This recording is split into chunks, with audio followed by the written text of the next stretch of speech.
Olá pessoal, continuando aqui, no último vídeo eu tinha um bloco aqui que não estava no local correto, então eu parei o vídeo ali.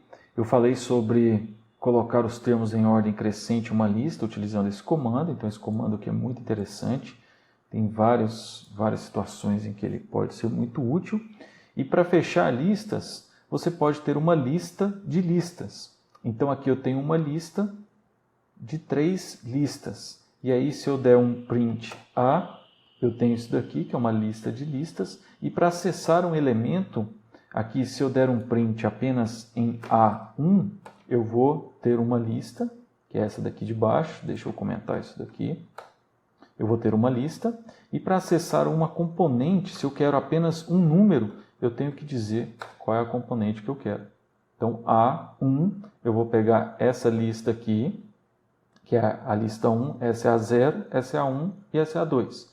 Eu vou pegar a lista 1 e eu vou pegar a componente 2. Essa é a componente 0, componente 1 e componente 2. Então, quando eu dou o print, eu tenho esse menos 4.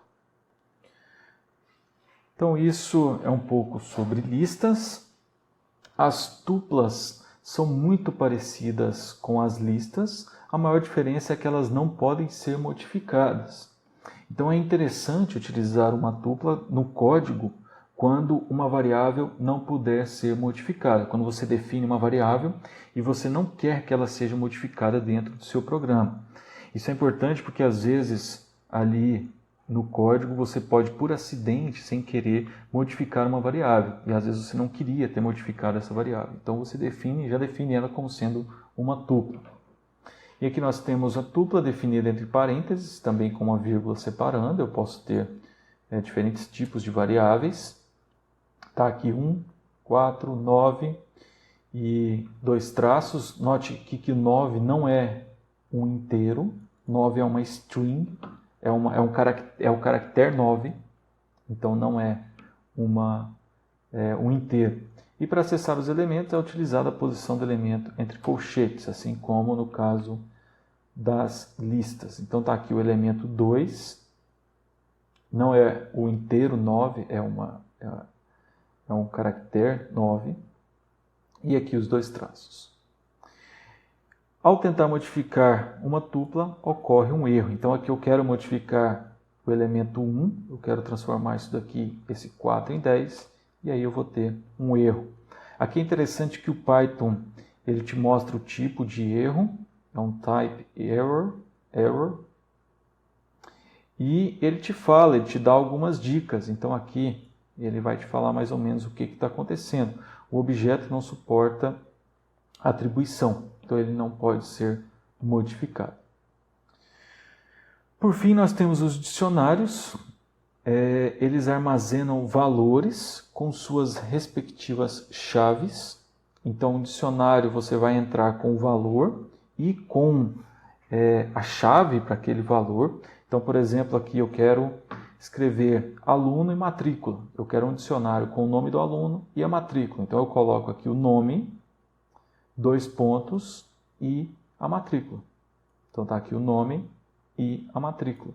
E para acessar esse elemento, eu não vou... Então, aqui eu dei um print, aluno, matrícula. Está aqui o dicionário. E o tipo, dicionário, dict. Está aqui. Para acessar um valor, você não vai usar a posição, porque aqui no dicionário não importa muito a posição. Não tem muito essa questão de posição. Mas para acessar, você vai utilizar a chave. Então, aqui, por exemplo, esse nome aqui, quando eu der um print no dicionário chamado aluno matrícula com essa chave aqui, eu vou ter a matrícula desse aluno, 339. Poderia ter aqui outro, 990. Se eu colocar aqui uma chave que não existe, eu vou ter um erro. Então aqui, deixa eu voltar. Podemos adicionar um novo valor em um dicionário dessa maneira. Então eu já vou criar a chave e eu vou atribuir um valor a essa chave. Então está aqui. Se eu der um print novamente em aluno underline matrícula, vai aparecer aqui esse novo elemento. Então cada elemento consiste em uma chave e o valor atribuído a essa chave. Então note que a ordem em um dicionário não é tão importante, diferente do que ocorre em listas e tuplas. Aqui eu gostaria de falar rapidamente sobre alguns erros comuns de programação. Eu vou voltar muito nesse ponto, então são alguns erros que eu cometo quase toda hora, que são comuns, e eu estou passando para vocês porque vocês também terão esses erros, vocês também vão se deparar com esses erros. Então o primeiro erro aqui, ou um erro típico talvez, seja tentar somar uma string com um int ou um float. Então eu defino uma string 10, está vendo que está entre aspas aqui, e eu quero somar com 8, o que vai acontecer aqui? Vai dar um erro. Não pode somar uma string, concatenar uma string com um inteiro.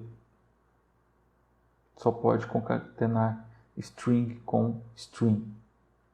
Como resolver esse problema? Por exemplo, se eu quero somar o número 10 com o número 8, então eu vou transformar esse valor aqui em um float ou um int. Então, a float, eu vou transformar esse valor de a, float a.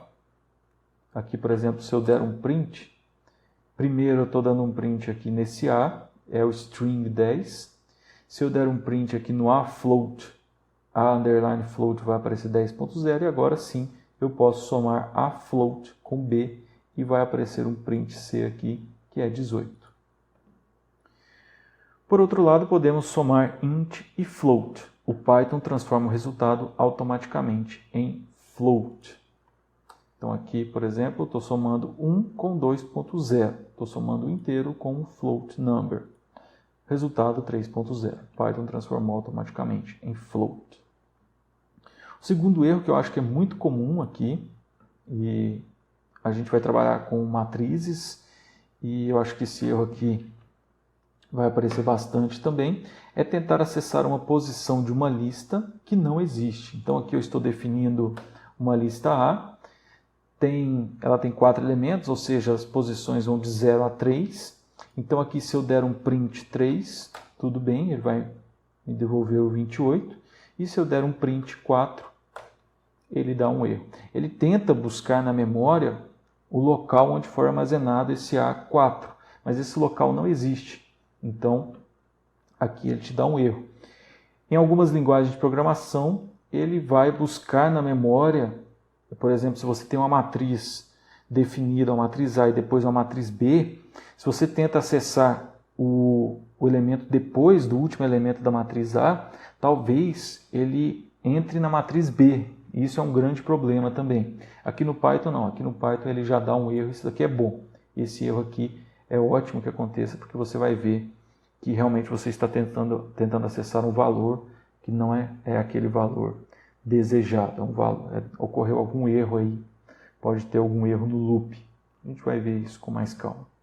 Terceiro erro, dividir por zero. Então aqui já aparece o erro de divisão por zero. Então aí estão alguns erros, depois nós vamos voltar nessa parte ao longo do nosso curso. Vou encerrando esse vídeo por aqui. No próximo vídeo eu vou falar sobre NumPy e algumas outras bibliotecas externas.